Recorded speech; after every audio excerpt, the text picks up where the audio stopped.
Hello and welcome to all. I am Satyendra Pratap Maurya. आज के इस वीडियो में हम स्टार्ट करते हैं सेकंड चैप्टर। फर्स्ट चैप्टर था लाइफ प्रोसेसेस, जिसमें हमने डाइजेस्टिव सिस्टम पढ़ा, डाइजेशन कैसे होता है, न्यूट्रिशन कैसे होता है, टाइप्स ऑफ न्यूट्रिशन देखे, रिस्पिरेशन, एक्सक्रीशन, सर्कुलेशन, यानी सारी फिजियोलॉजिकल प्रोसेस उसमें हमने देखे। अब यहाँ पर हम इस चैप्टर में पढ़ेंगे कंट्रोल एंड कोऑर्डिनेशन का। ये है क्या, थोड़ा सा हिंदी जान लेते हैं। कंट्रोल मतलब होता है एक किसी को नियंत्रित करना, किसी पर काबू पाना।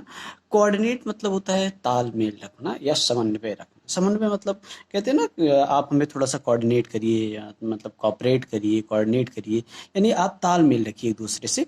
तो यहाँ पर कंट्रोल एंड कोऑर्डिनेशन के लिए कौन कौन से ऑर्गन्स रिस्पॉन्सिबल हैं, कौन कौन से बॉडी के पार्ट्स रिस्पॉन्सिबल हैं, कौन कौन से हार्मोन रिस्पॉन्सिबल हैं। तो यहाँ पर जब कंट्रोल एंड कोऑर्डिनेशन की बात हो रही है तो हम क्या कहाँ पर बात कर रहे हैं, ये हम लिविंग की बात कर रहे हैं। किसकी बात कर रहे हैं? लिविंग बीइंग की बात कर रहे हैं। और जब हम लिविंग बीइंग की बात करते हैं तो लिविंग बीइंग में तो दोनों आ जाते हैं ना। कौन दोनों?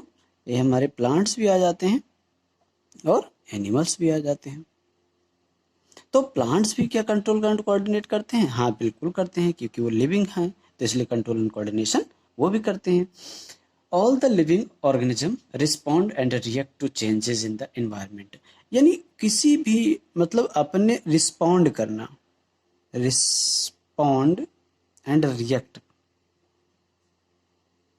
To changes. जो भी चेंजेज हो रहा है, कहाँ पर हो रहा है? वो आपके एनवायरनमेंट में हो रहा है। उसी में जो कुछ चेंजेज हो रहा है, उसी को हम लोग क्या नाम दे देते हैं? कंट्रोल एंड कोऑर्डिनेशन में। तो ये कंट्रोल एंड कोऑर्डिनेशन में कौन कौन से पार्ट्स होते हैं जो पार्टिसिपेट करते हैं, उसके हम डिटेल से यहाँ पर देखेंगे। स्टार्ट करते हैं तो शुरू में कुछ स्पेशल टर्म्स हैं, कुछ स्पेशल पॉइंट हैं, उनके बारे में हम डिस्कस करें। सबसे पहले हम बात करें, एक वर्ड आएगा बार बार, स्टिमुलाई। ध्यान रखना, स्टिमुलाई एक प्लूरल वर्ड है, जबकि हम लोग सिंगुलर की जब बात करते हैं तो इसे हम लोग कहते हैं स्टिमुलस। ये कैसा वर्ड है? एक तरह का सिंगुलर वर्ड है। तो ये है क्या स्टिमुलाई? कि जब कोई ऑर्गेनिज्म, या चाहे वो प्लांट हो या एनिमल, जब किसी कारणवश यानी किसी स्टिमुलाई की वजह से जब उसकी बॉडी के एक्टिविटी में, चाहे वो फिजियोलॉजिकल हो या उसकी मार्फोलॉजिकल एक्टिविटी में, जब कोई चेंजेज आ जाए तो उसे हम लोग कह देते हैं स्टिमुलाई। स्टिमुलाई को हम कैसे डिफाइन कर सकते हैं? The changes in the environment to which the organism respond and react are called stimuli. यानी जिसकी वजह से कोई ऑर्गेनिज्म रिस्पॉन्ड कर रहा है, रिएक्ट कर रहा है, उसी को हम लोग नाम दे देते हैं स्टिमुलाई। हिंदी में अगर हम बात करें तो इसी को हम लोग कहते हैं प्रेरक कहते हैं, या इसी को हम लोग कहते हैं उद्दीपन कहते हैं, या हम लोग कह सकते हैं इसी को प्रोत्साहनकारी तत्व कह सकते हैं, जो हमें प्रोत्साहित कर देते हो या एक्साइटेड करते हो। जैसे हम एग्जाम्पल की अगर हम बात करें, जैसे स्मेल की अगर हम जब भी बात करते हैं तो स्मेल भी क्या है? एक तरह का स्टिमुलस है, जो हमें किसी चीज का एहसास दिलाता है और हमारे कुछ चेंजेस कर देता है। लाइट, तेज लाइट अगर आंखों में आपके पड़े, या तेज धूप में आप बैठे हो गर्मी में, हीट गर्म चीज कोई अगर है, कोल्ड, साउंड, टेम्परेचर, एक्सेट्रा, बहुत सारी ऐसी चीजें हैं। जैसे हम बात करें यहाँ पर एक छोटा सा एग्जांपल, हम यहाँ पर एक स्पाइन की बात करें, कांटा। हम एक पेन अगर आपको एक पेन हम आपको अगर चुभा दें, अगर एक पेन आपको हम चुभा दें तो आपको तुरंत दर्द होगा, एहसास होगा ना। तो वो क्या है? ये पेन आपके लिए क्या है? एक स्टिमुलस है।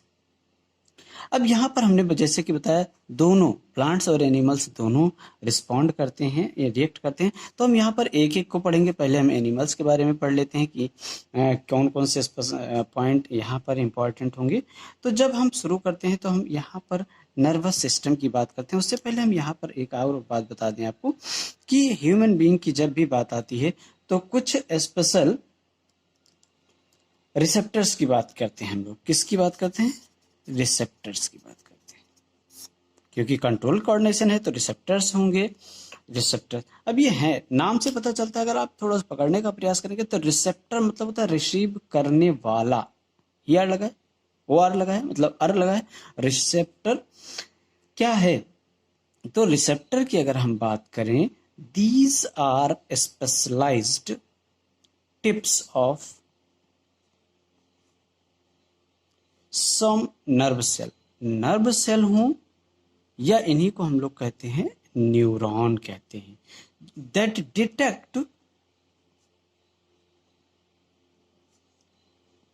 द इंफॉर्मेशन फ्रॉम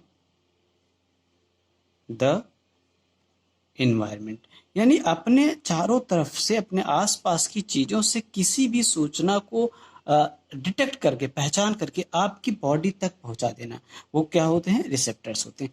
अब इसी को हम लोग एक और नाम से जानते हैं, रिसेप्टर्स को हम लोग कहते हैं सेंसरी ऑर्गन।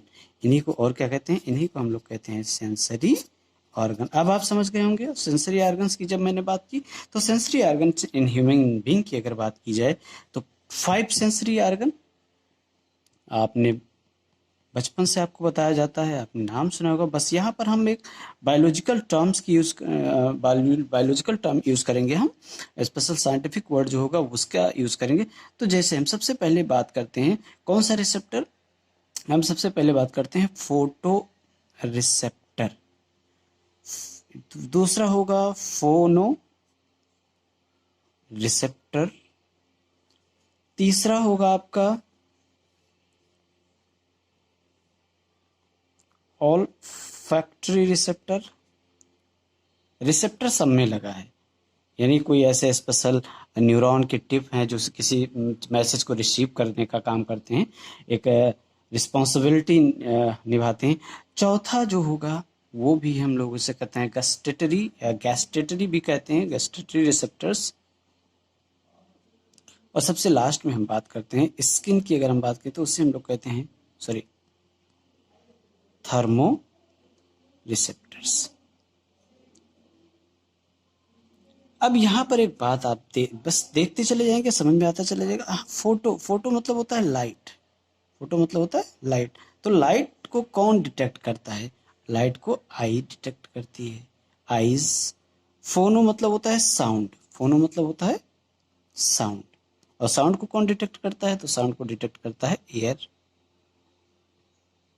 ऑल फैक्ट्री की अगर हम बात करें तो इसका मतलब है स्मेल, स्मेल मतलब होता है नोज। गैस्ट्रेटरी मतलब होता है टेस्ट, स्वाद, टंग, TOANG टंग। और थिग्मो मतलब होता है टेम्परेचर इन स्किन। अब यहाँ पर ये लाइट को डिटेक्ट कर रहा है, ये साउंड को डिटेक्ट कर रहा है, ये स्मेल को डिटेक्ट कर रहा है, ये टेस्ट को डिटेक्ट कर रहा है, और ये डिटेक्ट कर रहा है किसको? ये टेम्परेचर को। किसको? टेम्परेचर को डिटेक्ट करने का काम करता है स्किन। या हम लोग कहते हैं टच को, इसे हम लोग कह देते हैं टच, यानी हम लोग थर्मो रिसेप्टर भी यूज़ करते हैं। इस तरह से इतने रिसेप्टर्स पाए जाते हैं हमारी बॉडी ह्यूमन बीइंग में, यानी एनिमल में मैक्सिमम इतने ही पाए जाते हैं। अब ये जो रिसेप्टर्स होते हैं, ये यहाँ पर एक नाम लिखा मैंने, नर्व सेल। तो नर्व सेल क्या है? तो यहाँ पर ये देख लेते हैं, what is neuron, NERVE nerve cell, या इसी को हम लोग नाम देते हैं न्यूरॉन। कंफ्यूज नहीं होना है आपको, न्यूरॉन अलग है, नेफ्रॉन हम लोग फर्स्ट चैप्टर में पढ़ चुके हैं। है क्या न्यूरॉन? थोड़ा सा ये देख लेते हैं न्यूरॉन क्या है। यहाँ पर बस यही जान लेते हैं, उसके बाद में इसके फंक्शन को, इसके स्ट्रक्चर को हम डिटेल में पढ़ेंगे।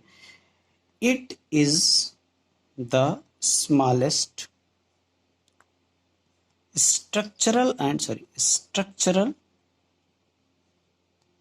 and functional unit of